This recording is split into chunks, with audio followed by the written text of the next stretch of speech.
Isang mapagpalang araw po sa ating lahat. Ako po si Jonella Bianca de Aguilar at ito po ang aking Day 276 Devotion para sa ating 365 Daily Devotion na pinamagatang Bakit nilikha ng Diyos ang Sex? At ang topic natin ngayon ay Sex and Theology. Sabi po dito yung concept na Sex and Theology. Sex is not merely physical pleasure but a purposeful gift from God. In Scripture, sex is designed for union, procreation, and covenant faithfulness. It reflects God's intention for intimacy, fruitfulness, and holiness, pointing to His creative power and covenantal love. At ang Bible verse natin ngayon ay matatagpuan sa Genesis chapter 1 verses 27-28, and it says, So God created mankind in His own image. In the image of God He created them. Male and female He created them. God blessed them and said to them, Be fruitful and increase in number, fill the earth and subdue it, rule over the fish in the sea and the birds in the sky, and over every living creature that moves on the ground. Sa Tagalog po, kaya't nilalang ng Diyos ang tao ayon sa kanyang sariling larawan, ayon sa larawan ng Diyos, siya nilalang. Siya kanyang nilalang na lalaki at babae, sila ibinasbasa ng Diyos at sa kanila sinabi ng Diyos, kayo magkakaroon ng mga anak at magpakarami, punuin ninyo ang lupa at supilin ninyo ito.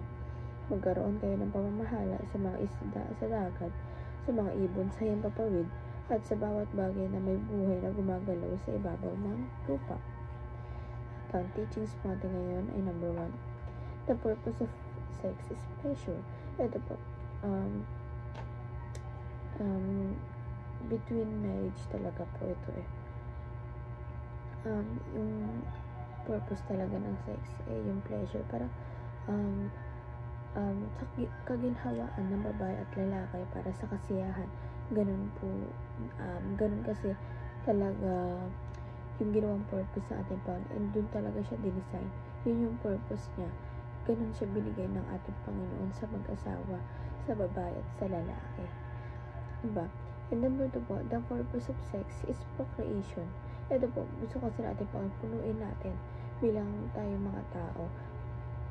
Pero, ulitin ko po, sa between lang po ito sa mag-asawa na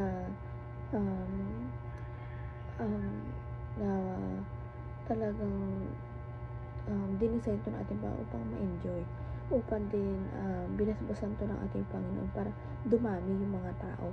Diba sabi niya nga, be fruitful and increase in number, fill the earth. Ito po, kaya kasi sabi ito parang humayo kayo at magparami. Diba? Yun yung purpose talaga, dinesign siya para doon. Kaya sabi nga doon kanina na wag pagkaitan, kailangan gusto ng isa, gusto ng isa, kailangan nag-meet kayo, halfway kayo na may gusto, hindi yung sapilitan.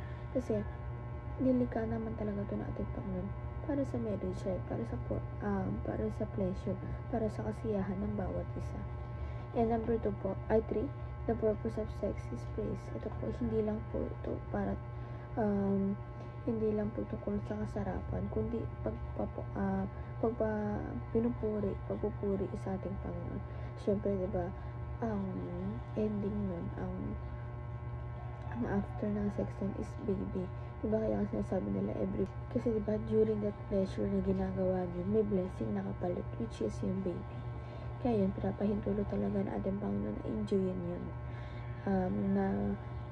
Gawin nyo ng mag-asawa na sang-ayon sila sa isa't isa na gawin iyon. And application naman po, para tumapay sa ating buhay, number 1, praise God for sex. Ito po, pasalamatin po ating Panginoon dahil sa sex na binigay. And number 2 naman po, procreate and have lots of babies. Ito po,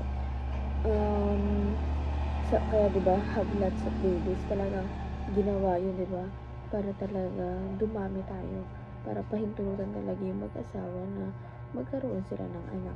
Pero ngayon po, diba, alam naman natin ngayon yung mga kabataan, mga mapupuso, na sana mas maunawaan pa nila yung mga ganitong bagay. Diba kasi, pagkakasala kasi sa ating Panginoon, pag ginawa niyo yun, na syempre di pa kayo kasal, kasi pinapahintulutan talaga ito ng ating Panginoon para sa mag-asawa, para sa mag-asawang babae at lalaki. And number 3 po, please your partner and vice versa. Ito po, kailangan talaga sang-ayon yung dalawang tao, hindi lamang yung lalaki lang yung may gusto, hindi lang din babae yung gusto, talagang vice versa. Kailangan i-please nyo isa't isa na gawin iyon, na enjoyin iyon, na sa pamagitan ng pagpupuri sa ating Panginoon. And yun lamang po ang aking devotion ngayong araw. Sana po may tutunan kayo, at huwag mo kalimutan na i-share sa ating mga mahal sa buhay, and God bless po sa ating lahat.